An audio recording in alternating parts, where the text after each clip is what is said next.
Hey guys, Erin Latimer here. Today on Inspiration Corner, I want to talk to you about writing real-life locations. A little while ago, I visited New York for the first time with fellow writers Rebecca Skye and Leah Crichton, and I thought that I would write a book set in New York because it was such a cool place. Only one problem. I didn't realize this until later when I was looking at my pictures, but I sort of spent the entire time in the streets of New York going like this. Whoa, that's so tall. That's even taller. And my main character is familiar with New York, and she's also running through the streets. She's not standing around gawking at the tall buildings like a complete idiot. I need a point of view from street level, not staring up at the buildings, so that's a problem.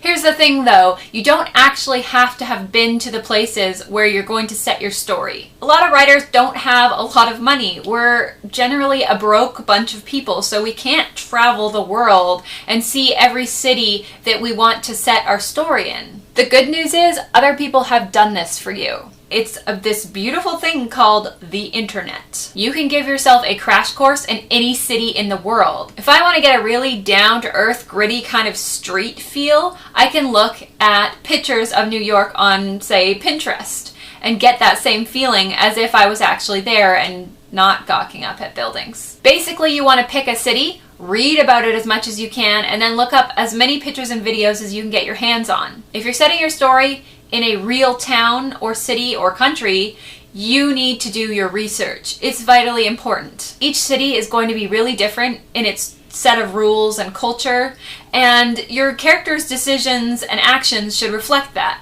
To use an example, a chase scene in the streets of New York would be a lot different than a chase scene in the streets of my hometown. Vancouver is a lot more spaced out, less congested in certain areas. Of course, certain areas are very crowded, but New York is a whole nother ballgame. I'm not even sure you could do a car chase through some of the main streets. In certain areas, there's also just piles of garbage, just heaping piles of garbage. And this is something I would have never written into a story unless I'd actually been there and seen it for myself. Or, of course, done some internet research for an hour or so. So you don't have to break the bank, you just have to do your research. Even better, pick a city and talk to someone who lives there.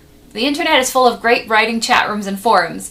One is Absolute Right. There's actually an entire forum for research. If you go there and post like, hey, anyone from New York City, I need to pick your brain about having this as a setting, I can guarantee you someone will answer. What about you guys? What kind of setting do you have in the novel you're writing now, and what did you do to research for it? Let me know in the comments below. Don't forget, at 7:30 Eastern Standard Time every Sunday, the WordNerds have our live chat, and we would love to see you there. Thanks for watching, guys, and I'll see you next week.